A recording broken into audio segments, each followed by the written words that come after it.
You're listening to Eric Rogel Talks with Warriors, Lovers, Kings, and Heroes, where you'll hear real stories of the journey to modern manhood, told by the men who lived them. Raw, real, and 100% unapologetic. And now, here is your host, Eric Rogel. Hey, this is Eric Rogel, and thanks for joining us on Warriors, Lovers, Kings, and Heroes. This is where each week you'll hear real stories of the journey to modern manhood told by the men who live them. This is where you'll hear real men stepping up to help and inspire other men, to show us the path as was done for centuries in so many cultures. We're about celebrating great men, great role models we can learn from. And that doesn't mean these men always had to be perfect. It doesn't mean they started down the right path. The greatest lessons learned can come from our biggest failures, because it's what you do after you fail, what you learn from your mistakes, and how you apply those lessons to your life going forward that makes all the difference. We're not about shying away from difficulties. We're not about looking for the easy way out or giving up, whether it be giving up on ourselves or on others. But we are about taking on challenges and facing them head on. Embracing the pressure, embracing the competition and the possibility of failure, and having the courage to do it anyway. We're not about victimhood, blaming others, making others wrong, or tearing them down, either as an excuse for a situation we're in or to make ourselves feel better. We are about taking ownership for our actions, for having the self-honesty to admit when we're wrong, when we've made mistakes, and to own up to them. And we're not about getting ahead at the expense of others or letting others fail. We're about having integrity and being committed to seeing others succeed, to see them be better men, even if doing that includes being brutally honest and delivering hard truths. We owe it to ourselves, guys. We owe it to each other, to all men, because to fail one of us is to fail all of us. And that's why it's so important to keep challenging ourselves and to keep challenging each other and to hold each other accountable. It's our duty to call each other out when it's necessary, even if the truth is painful, if it's painful to deliver and it's painful for the other guy to hear, because not calling them out can make things worse and keep them on the wrong path longer. And that's exactly what happened to today's guest.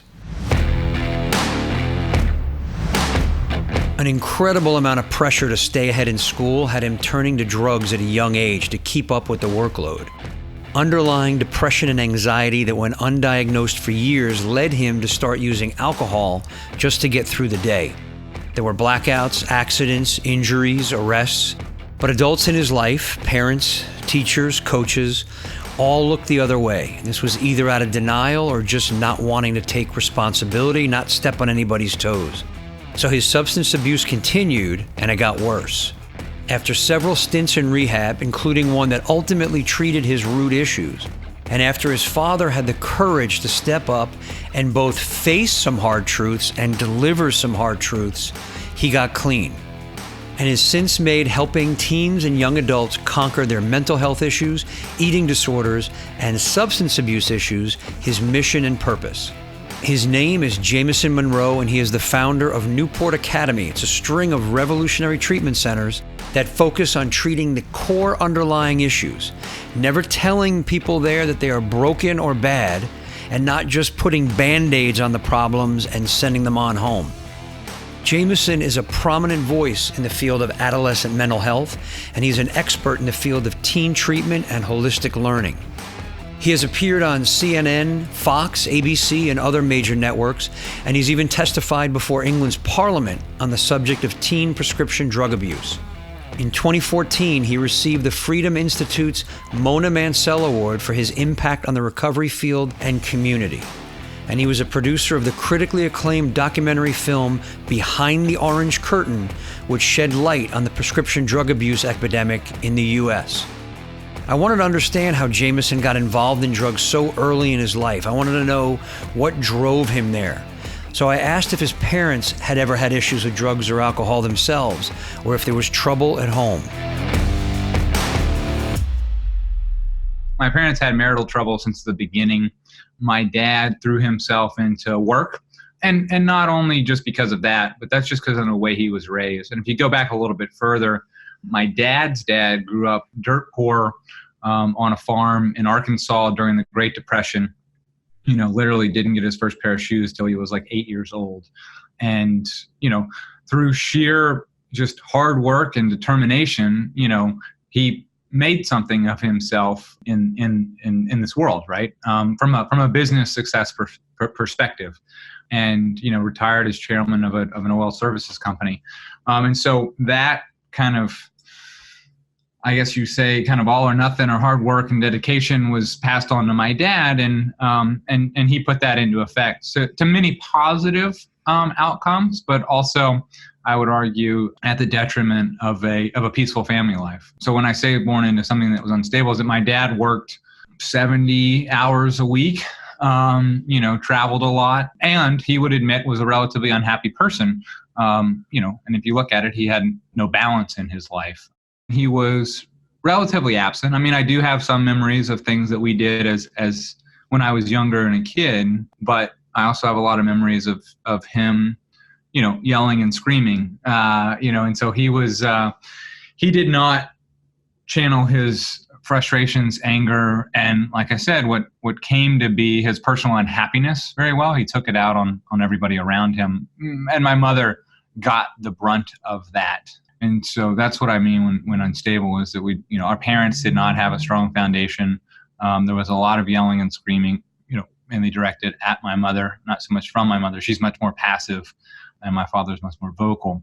Then you had two boys in the house and two very energetic boys, I guess you could say. Very competitive spirit, which led to a lot of altercations, for many, many, many years. So that's kind of the environment that I grew up in. Jamison's mom doted on her two boys, giving them lots of attention, making sure they got to school on time, even staying up late doing homework and studying with them. But attention from his father was based almost entirely on performance. My father, that's the thing, is that, that multi-generational kind of attitude was that, it was very competitive and you worked hard. The attention that I got and praise that I got from my father was really all geared towards either academics or athletics. How many points did you score and what grades did you get on your test? And if you perform well, then I will praise you and you will be my boy, my man. But, if you don't, then it's like kind of what's wrong with you. And I come to find out later on that that was exactly the way my dad was raised. And, he never went through any sort of therapy or counseling or anything like that until later on in life. And so that was subconsciously passed on to me, that it's like, you always have to be getting better grades, scoring more points, playing better, training more, all that kind of stuff. And then the praise that I got was through performance. There was never any discussion about feelings, or emotions, sadness, or anything like that. There was never any space for that, Right. It seems like everything, and what I'm feeling is, coming from your grandfather when he, self-made, came from nothing. It was about how much money he made, how successful he was. That's passed on to your father. So it's a very scoreboard related relationship, right? Everything's about points on the board, whatever those points may be, grades, money, points, that kind of stuff. That's, my father was very much that way himself too. It was all about, well, if you made a lot of money, you obviously were successful, regardless of what that meant, how you did it. It was all just the points on the board.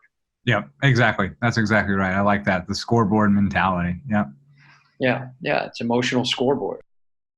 Pressure to perform, to excel in a highly competitive school, to put points on the board to get praise from his father, led Jamison to look for ways to get an edge.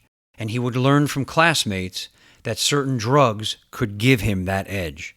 The never enough leads to a feeling of less than, right? And, there's never enough points on the board, right? And so there's someone always better than you, whether they're better at sports, they have more money, they're better looking, whatever, you know what I mean? They have a bigger house, whatever. There's always someone better. It's never enough. And so in that mentality. And so that led to, looking back now, anxiety and depression, probably starting, in 4th, 5th, 6th grade, and going through middle school. And so I ended up graduating number one in my class in my kind of junior prep school. And then I went to one of the top private schools in the state of Texas. Everyone's working their tails off. And so I'm in this freshman biology class, which funny enough, ended up being the same textbook I had in my freshman year of college for biology. So that just gives you an idea of like, we're using a college textbook in our freshman, when we're 14 years old. I had like a D in the class, I think. I was also playing sports. It was a new school. There was a lot of stuff going on in my life.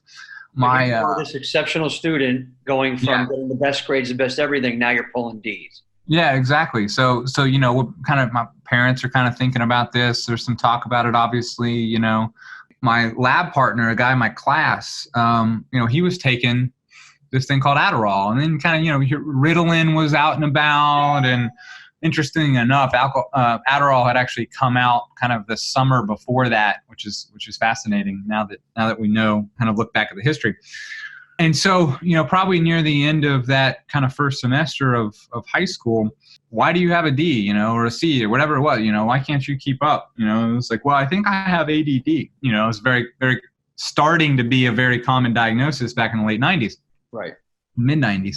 And interestingly enough, if you go back and look at a lot of the advertisements in, Parenting, Home, Time Magazine, all the major publications of the day, there's very aggressive advertising towards like moms, with pictures of a kid, with bad grades and acting out, and then a picture of the perfect pupil, because they've taken Adderall or Ritalin, you know what I mean?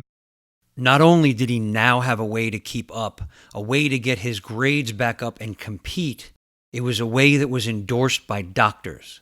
All he had to do now was convince a doctor he had ADD. Yeah, it was very much in the zeitgeist, right? So a confluence of these factors, my parents were like, oh, well, maybe that is the answer. So they take me to see a psychologist or a psychiatrist, and he puts me in front of a computer. I have to push some buttons, and I wanted to do better, and I thought to myself that these pills would help me do better. And so when I went into that assessment, I thought to myself, I remember this, I was like, well, what would someone with attention deficit disorder, how would they act? And so I was like, well, research before on what ADD was all about, and not necessarily. I mean, it's kind of self-explanatory, right? I mean, the name of the issue is self-explanatory in itself, and so I just attention and hyperactive, and you can go from there. Yeah, exactly. So, you're kind of bumping your leg up and down, and, and then literally sits me in front of a computer, and it's like, push this button every time something flashes on the screen, and then he walks out the door. He's got a bookshelf there to the left, and I'm just like, okay, I push it a few times, and then I'm like, okay, well, I'm not going to pay attention. I'm going to read some of the book titles over here and push it sometimes and not others. And I couldn't fail miserably, but I just had to do bad enough to get a diagnosis. Sure enough, your son has ADD or ADHD, and there's a great new drug called Adderall. It works so well, and so I walked out of there with an Adderall prescription. Now, did I have ADD or not? Who knows? ADD can be situational, similar to kind of like depression. Sure, it can also be a belief too, right? Like if you believe you have ADD or ADHD, you're gonna perform in that way, right? Because that just becomes a belief of yours that this is what I have. This is what I have. Yeah, exactly. I mean, the power of the self-belief is huge. There's also all the environmental factors, such as we talked about my home life, the pressure, the lack of stability, arguably probably a lack of sleep and nutrition, right? McDonald's was probably my favorite food back then. And so, there's a lot of factors that go into concentration. And then the fact that I just totally faked the test too. I asked Jamison if the Adderall helped his performance, if it gave him the edge he was looking for. Oh yeah, 100%. It's helping me stay up longer, wake up easier. It's a performance enhancing drug. And these days, what was your feel around using it at that point? Like it was okay, just, hey, a doctor gave me this, everything's cool. 100%. Yeah, exactly. And so many other kids were taking it too. It gave me a lot of energy. I was like, I was hyper focused, and felt like I was hyper focused in getting stuff done. So then, kind of the next year, found alcohol, and that helped a lot with the anxiety. It really helped calm the nerves, and that kind of became a go-to. So much so that the last day of my sophomore year of high school, a buddy of mine and I, left and went out and drank during the day, in the morning, actually. This is the start of Jamison self-medicating.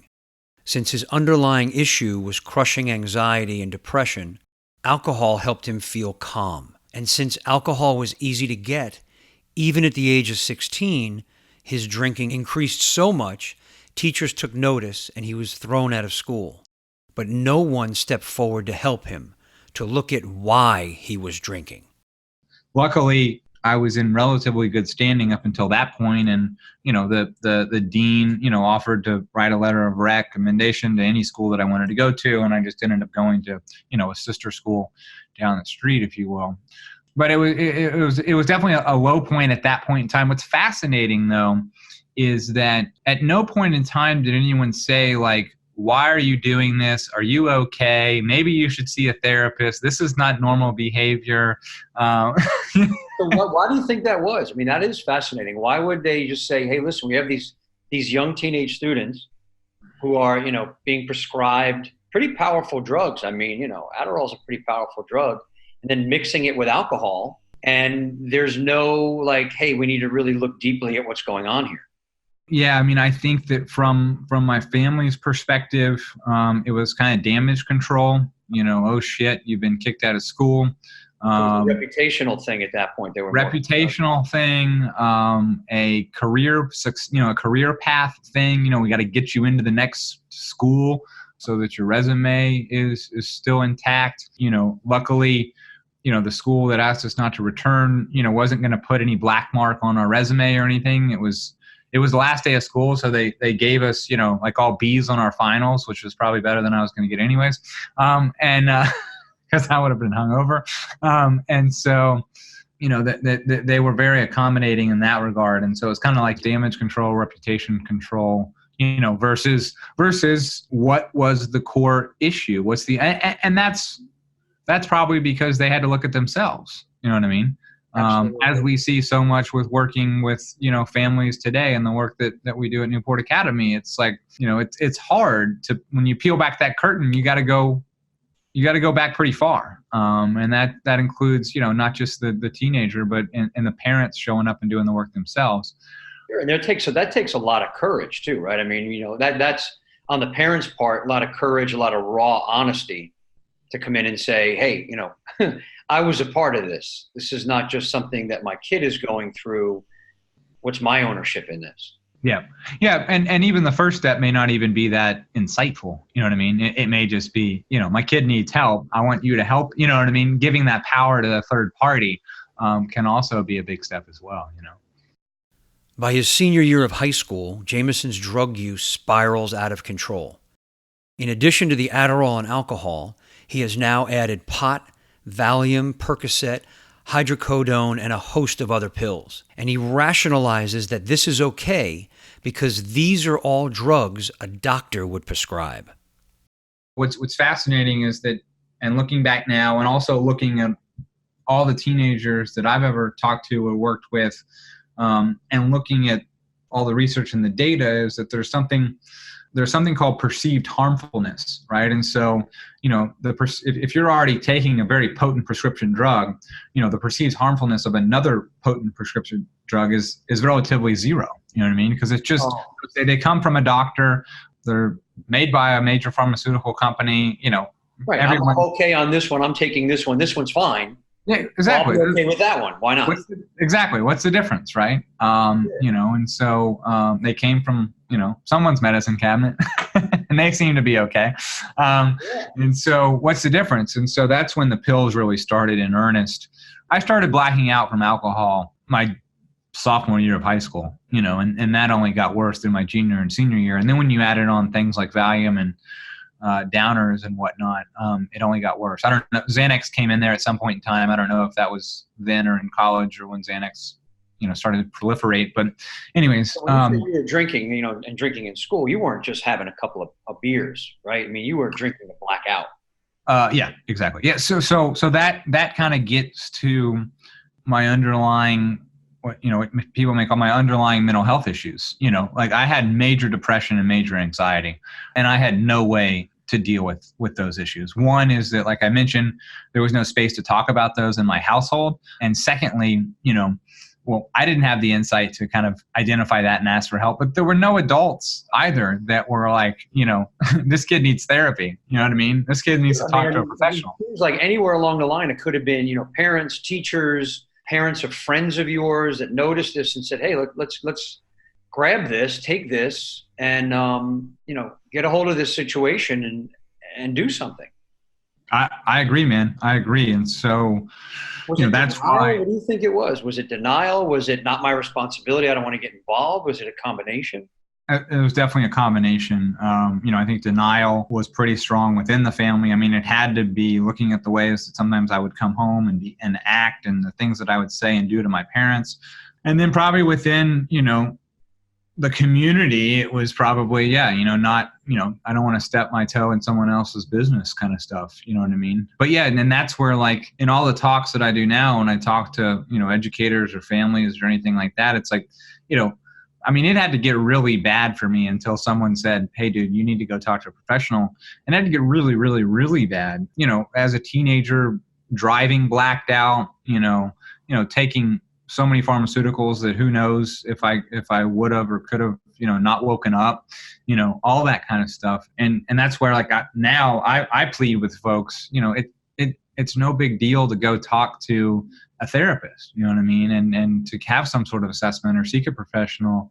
I think luckily, like I'm talking about back in the 90s, luckily, we're 20 plus years past when I was in high school. And so the stigma has been lifted somewhat in most communities. In others, I can tell you the stigma is still rampant, but I think we're starting to see a softening around that. And there's a lot more efforts to help people that are seeking, therapy and whatnot. So I tell people to do it as quickly as possible, because it only gets worse until some sort of intervention happens. And an intervention doesn't have to be shipping someone off. An intervention is taking someone to see a therapist, step one, right? Yeah, or even before that. I would think just even having a conversation with the Very person. true. Like, look, we know what's going on. We see this. What's happening? For Jamison, it had to get much worse before he ended up in rehab. A night of drinking ended with an arrest for public intoxication. He has no memory of the night. He was blacked out for the majority of it. But hospital records, the arrest report, and his parents' memories filled in the blanks. I went to the drunk tank. Luckily the charges, everything ended up getting dropped. I didn't have any actual real legal trouble from that, other than the humiliation and shame. Mainly the shame from my parents picked me up the next morning, and I get in the car, and I've got, so I busted my head open. I go to the hospital, and I look in the mirror after they pick me up, and one, my eye is swollen shut and black, and I've got stitches over that eye, and then my face is covered in red blood and yellow iodine all the way down my neck. The shirt that someone gave me is not only inside out but backwards. So I've got this polo shirt with the collar in the front and the tag right there on my chest. And it's covered in blood and iodine. So, from my parents' perspective, you got a kid who 4 years before that, graduated #1 in their class, was going to, a fantastic school, was well on their way to being a successful student and who knows what career and all that kind of stuff. And here they are picking him up, and just the physical representation of the way I looked at that point in time. I had a lot of guilt and shame around that, but I didn't have a way to talk about that, I guess, or express that. So a couple months later, I would end up getting pulled over driving while intoxicated. And after that incident, finally my attorney said, you should, from what your son tells us, he should really go see a psychologist. So I go see a psychologist for an assessment. I tell him about half of my story. And even though I only told him about half of this. When you say half of the story, do you mean half of what you're actually ingesting or half of what's been going on? Both. I relatively minimized stuff, but I also, I think looking back, saw a bit of a lifeline, here. I was in really bad shape. There were nights where I would like pour my first drink and then wake up the next morning. So you don't even remember how much you were drinking, where it was coming from, what you were doing? No. And my friends would, resort to cold showers to try and wake me up, and dangerous stuff. Like I'm grateful, lucky, and blessed to be alive today. That's for sure. I definitely am very grateful for that. And so after I told this guy about half of my shit, he said, "Can I say shit?" Yeah. He said, told me, probably called my parents in and said, Jamison has 3 options in his life. The first option is that he, keep doing what he's doing, and die. He keeps doing what he's doing, and he drives and he kills someone else, and then he's in jail for a really long time. And the third option is that he goes to treatment. I was like, wow, that's thanks, doc. So this is a poignant moment in my life. We walk outside, and my dad had come to meet us from downtown, from his office, in his full suit and tie and all that. And my mom drove me over. So we go out to the parking lot my dad and mom are parked in the parking lot, and I'm going to get in my mom's car. My dad's going to go back to the office, and we're standing there, and my dad's like, "So what are you going to do?" Now it's time to act, That's decision time now. Decision time. Yeah, exactly. And so I'm like, what do you mean? What do you mean? What am I going to do? Like, my life's over, And so, how old are you at this point? You said 19? I'm 18. I'm 18. Yeah. So he's like, what are you going to do? And I said, what do you mean? And he said, well, you heard the guy, right? You have 3 options. Which one are you going to pick? And I'm like, in his way, I was like, well, if I only have to pick 3 of those, if those are my only 3 options, then I'll take option 3. And he's like, are you sure? And I was like, absolutely. And that was the first time I ever saw my dad cry in my entire life. The first time his father ever showed emotion.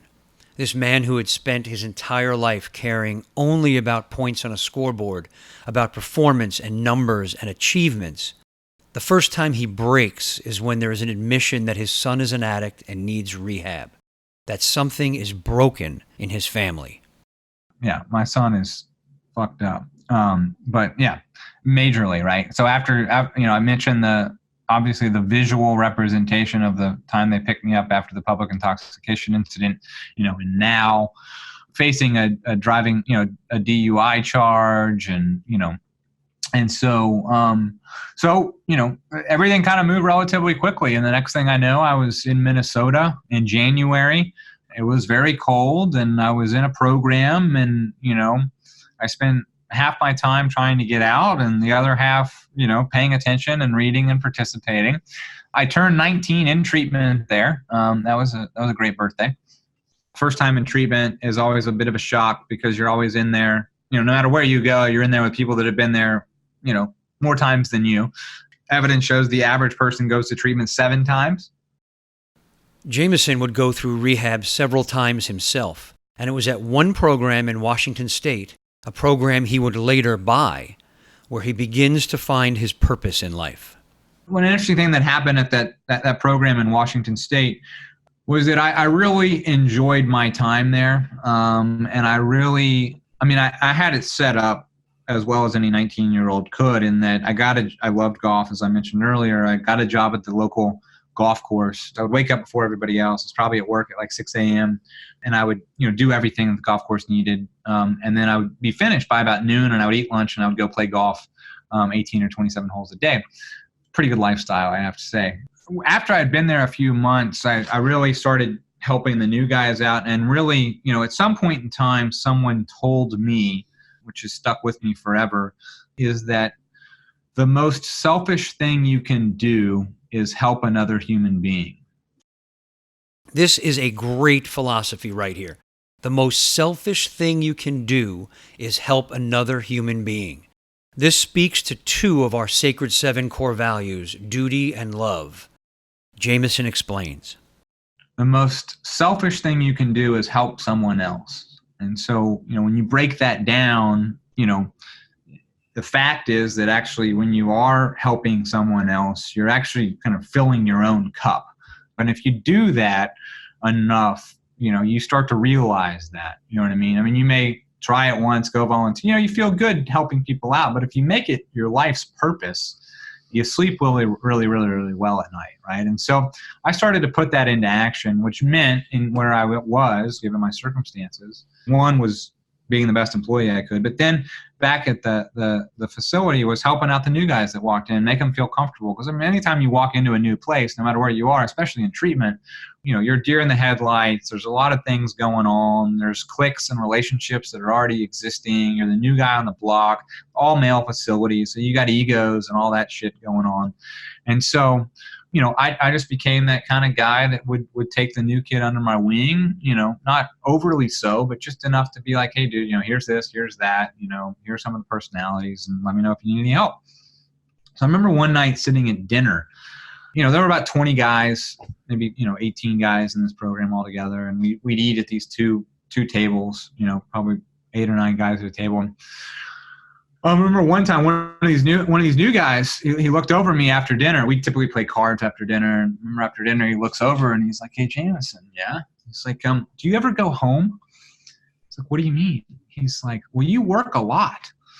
And I was like, I don't work here, man. I'm here just like you, Oh, wow. So he thought you were actually part of the... He thought I worked there. Yeah, he thought I worked there. And so I tell that story just as an illustration of how much I really enjoyed helping people. And so much so that a kid thought I worked there. Has this been something that was going on even before, or this was the very first time you realized, hey, this is kind of my purpose. This is what I really love.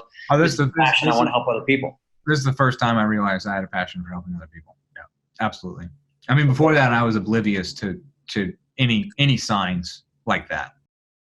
I asked Jamison if this was the beginning of him going from being an addict to recovering and moving into the next phase of his life. His answer surprised me. No, not at all. I would leave there, go back to Texas, about a month after getting home, would go to a concert, a Grateful Dead cover band, and smoke some pot. And then, a couple of days later, get some beers, and I was right back off to the races. And so without going into a lot of that details, but I would enroll in an outpatient program to try and get my shit together. That didn't do so well. Another outpatient program. Ended up making my way back to Austin and back into the University of Texas after attending school from Houston for a little bit. We kind of would go to AA meetings and 12-step meetings, and would get a month, 2 months, 6 months probably one time at the most, and just could never really kind of get over that hump. What was causing you to go back? I mean, we talked earlier, was the anxiety and depression. Was that still there? Was that still the underlying, or was it just like a sense of, I can do this, I'm fine, I can have a couple of drinks? That's exactly where I was going, is that, it was, yes, it was the second mentality you mentioned, but what it really was the unresolved anxiety and depression that were a result of all the early childhood trauma in my life. There were some specific things in my childhood that stick out, physical abuse, emotional abuse, that stick out in my life that I've been able to go back and process now. But what I'm saying is that of all the treatment that I got up until that point in time, and now I'm in my early 20s, never addressed that. The treatment was, here's the big book, go to AA meetings and stay sober. And that works for some people. I think it works for maybe 20% of people. It didn't work for me. Brings up that classic line about painting over rust. Exactly. I love that analogy. There's a doctor, Dr. Gabor Mate. I love the way he puts it, is that in a medical sense, it's like if a patient has pneumonia and you just keep giving them cough suppressants, right? You're going to mitigate the symptoms, but you're not going to actually cure the cause of the issue until you go inside. And that's why I like that, because you go inside and you dig up the early childhood trauma. You figure out the anxiety, the depression, and then you use the clinical tools and the therapy tools that are used to treat those underlying causal issues. Those underlying issues caught up with Jamison's brother now as well. Experimenting with drugs on his own, his brother took LSD and had a psychotic break. While in the hospital, he tried to kill himself.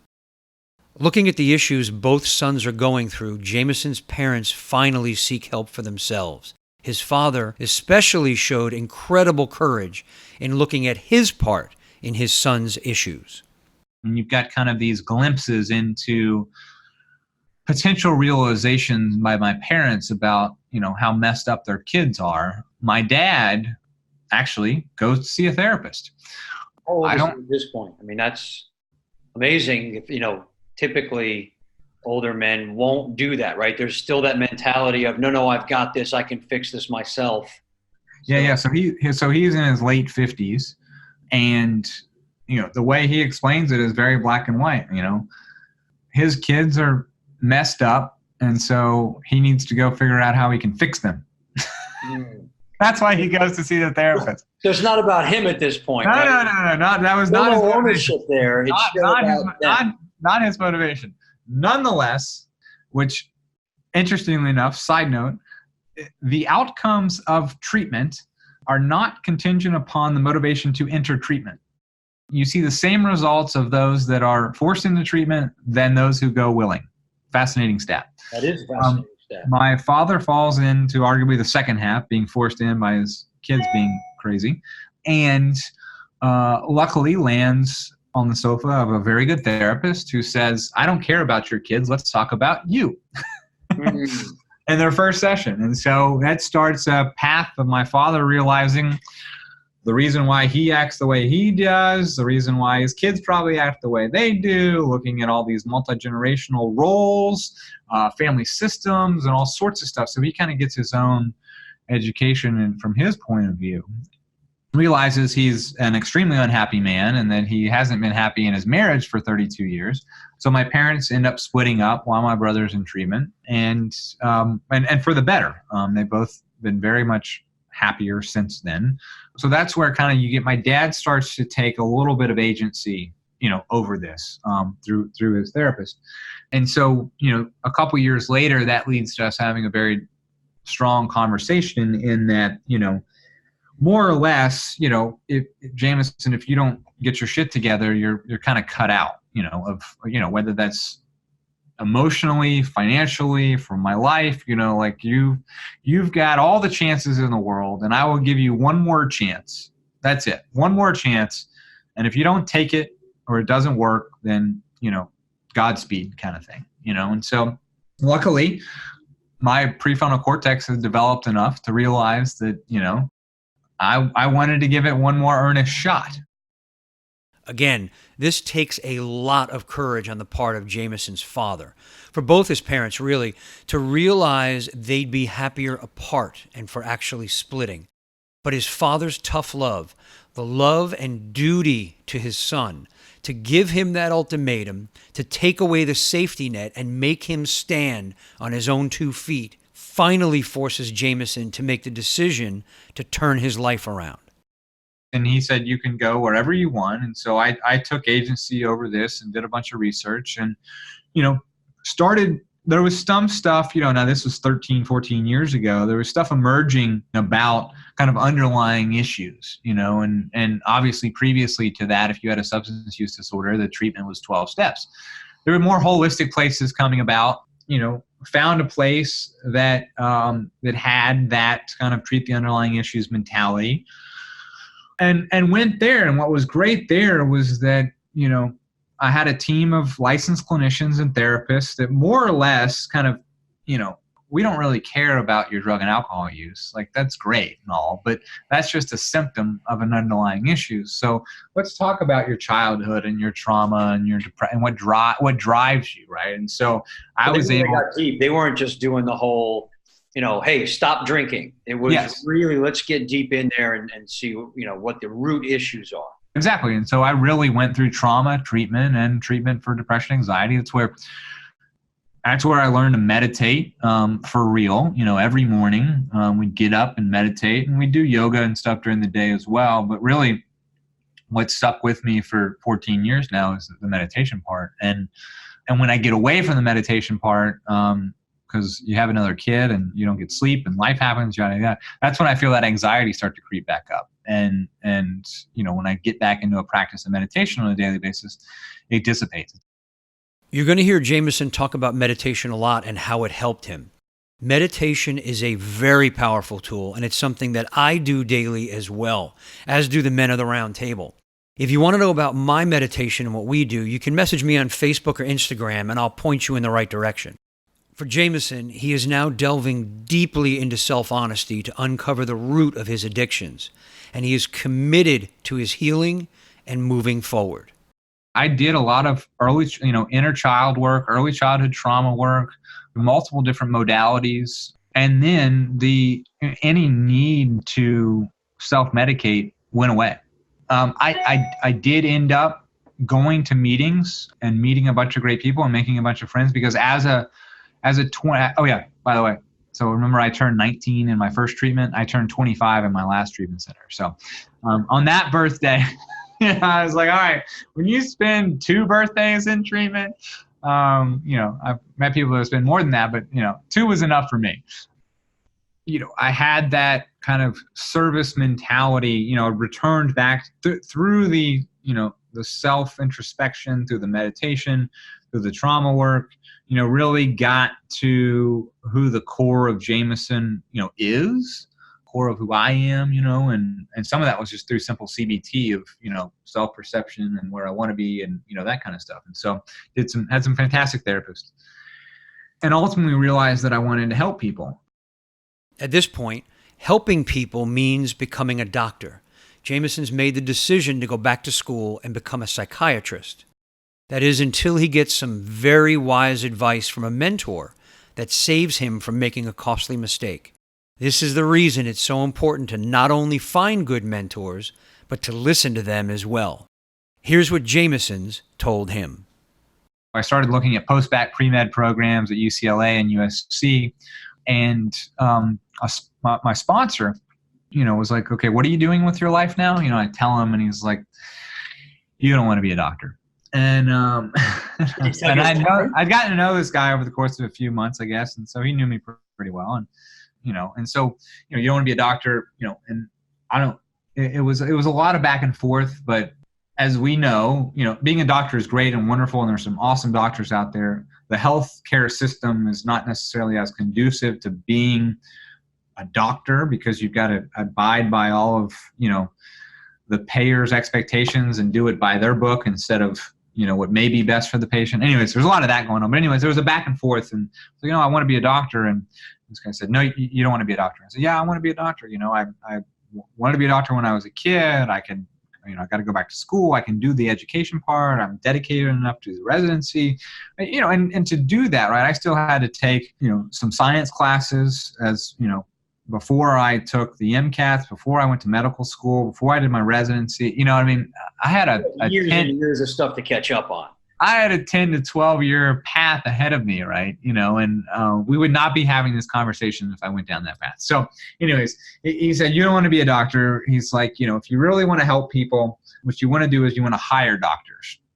Oh, that's interesting. That's a really powerful way to look at it, right? Right. Exactly. Because you can, and so I agreed with him pretty quickly. It took me about 15 seconds to see the whole picture, and what I saw was being able to, create the spaces and influence the environment and the process and all that, and find like-minded doctors to join you in the effort. And so what's crazy is that I didn't go back to school. I found the first job that I could at a treatment facility, and being with my experience and where I was in my own recovery, it was the overnight shift. It was the graveyard shift at a facility in Laguna Beach, California. And so, I started, at the bottom, if you will. And a few months later, I was the afternoon manager of the place, of a 52-bed facility. Arguably, someone with my resume should not have been handed those keys. That's just a testament for how hard you were working and what you were doing. You were at that point, right? Yes, exactly. Yes. Yeah. I was working my butt off. I mean, I didn't have anything else in life except for that now. I was fully focused and dedicated. And it kind of went back to my dad and my grandfather. If I really, I was doing it all in. There was nothing else in the world. You know what I mean? You did get some positive out of that from dad and grandpa, right? And that's why I definitely do not want to send any message that, hard work or dedication or any of that is not a good thing.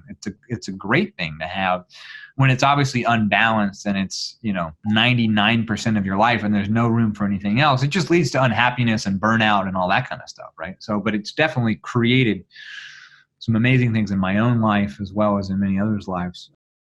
So now Jamison is on purpose. He's made the commitment, he's taking a shot, he's believing in himself now, and he's doing what needs to be done.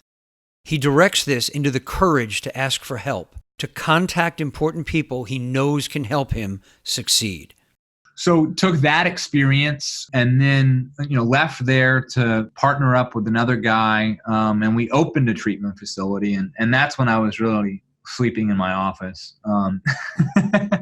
So all this is kind of happening. But at the same time, what I'm doing while I'm working in these places is I'm researching and I'm reading just ferociously. I mean, from, books, but also like, the NIH annals of the research of NIH, and calling, doctors here at Stanford and NIDA and, emailing people, and people are actually getting back to me and I'm saying, what do you think about this therapy and why does this work? And, you did this great test, did this great study and it worked very well. And where is it being implemented and why isn't it being implemented? And what's funny is the researchers, tell you, well, that's not our job. Our job is to do more research, That's why every time you get to the end of the research paper and it says the research suggests there needs to be more research. Even though the data shows it was effective. Anyway, so what I was doing was building a thesis around the fact that we need much more treatment on the kind of call it mental health or psychiatric side of things, or call it the underlying causal issues than on the symptoms. You know what I mean? Because we can mitigate symptoms all day through different modalities and through different efforts.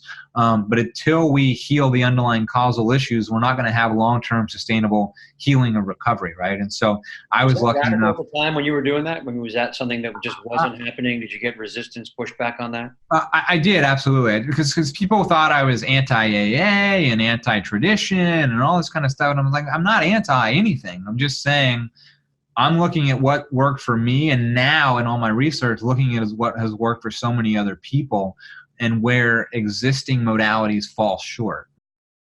When you have belief in yourself, even in the face of established people telling you you are wrong, trying to twist your words, you can stand on the truth, stand on principle and purpose.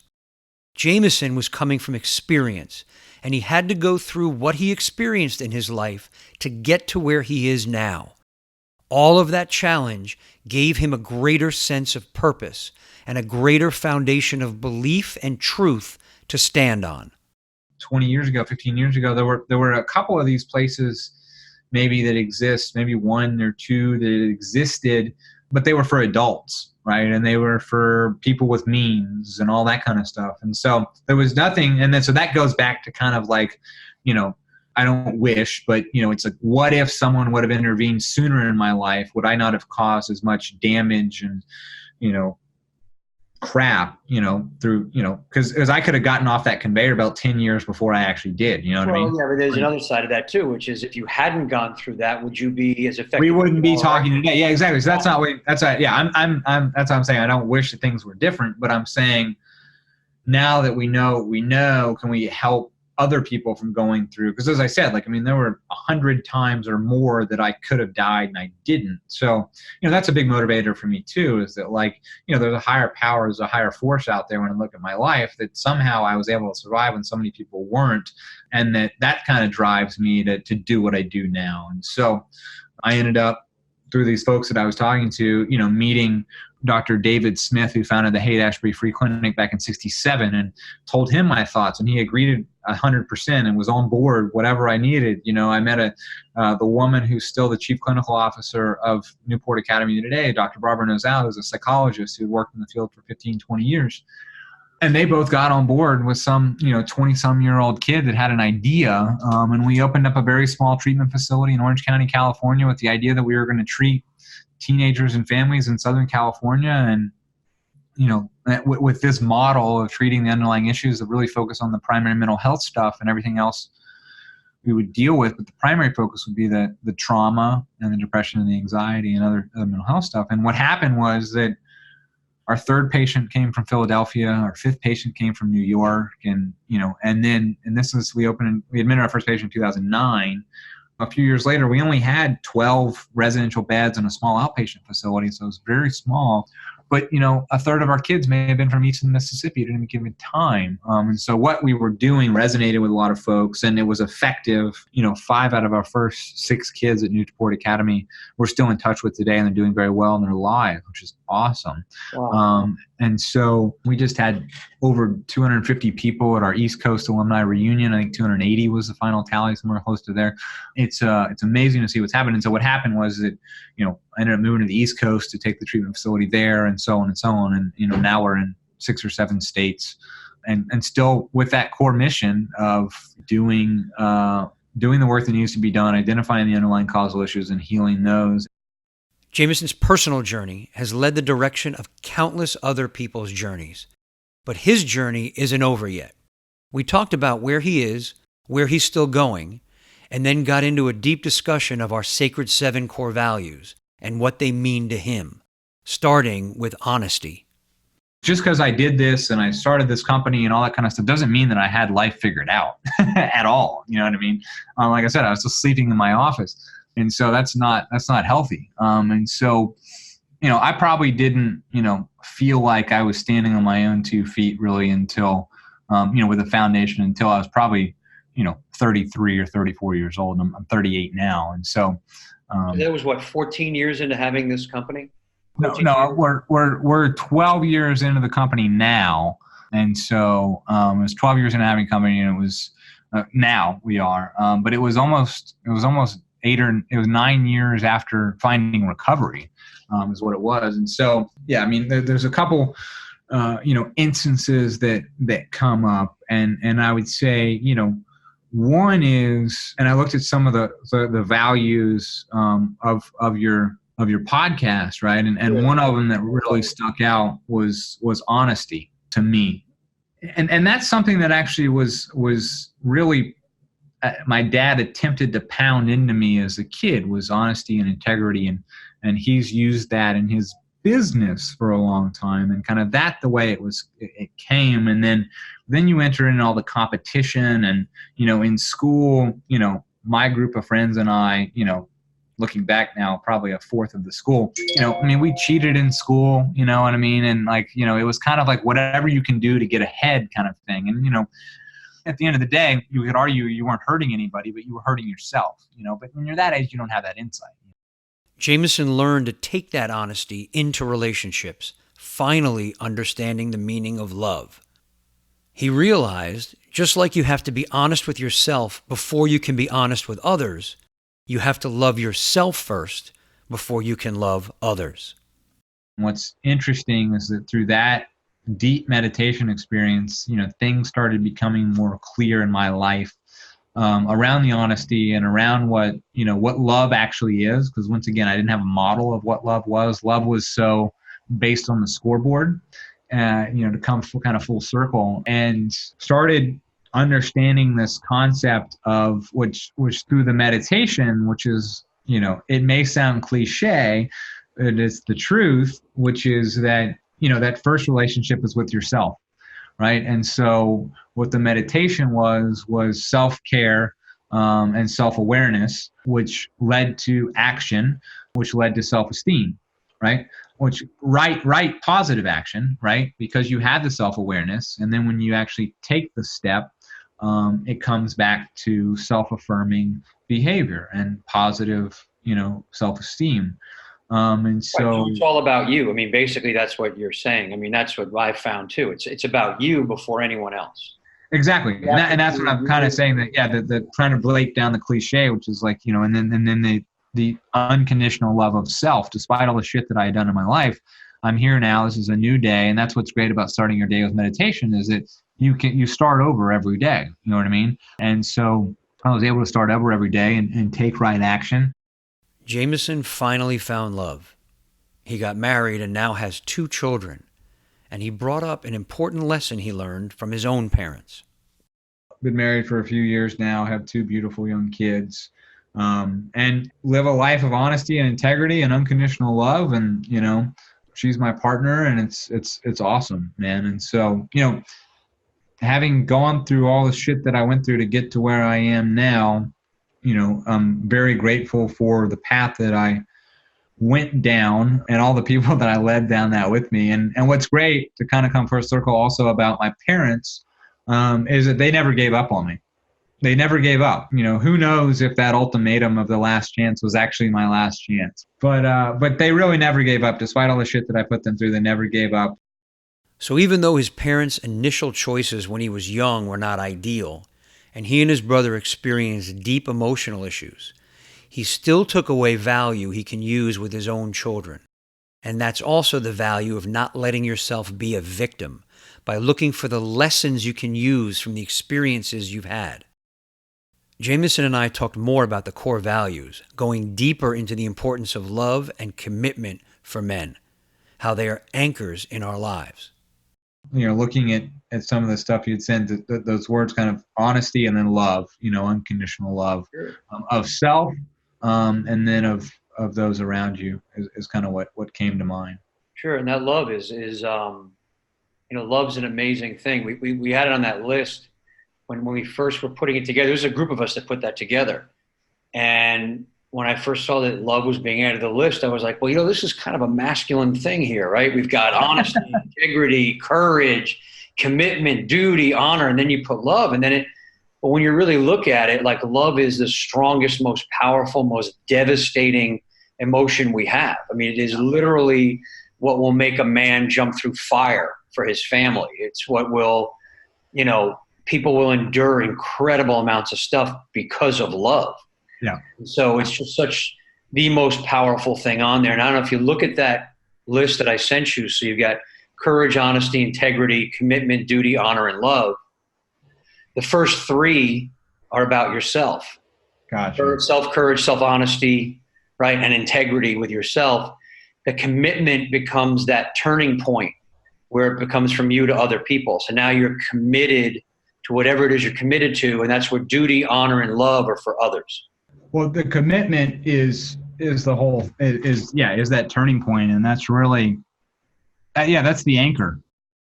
Sometimes commitment kind of scared me, because commitment to me always seemed like the whole enchilada, as opposed to just taking a bite. You know what I mean? And sometimes commitment can just be a taste. It's a commitment to try something, to be vulnerable, to go out on a limb, to try a new behavior, and see if it fits. And so. Yeah, commitment's everything. I mean, if you're not committed to anything, nothing's going to get done. You basically have nothing if you're not committed. Here's what I realized in that deep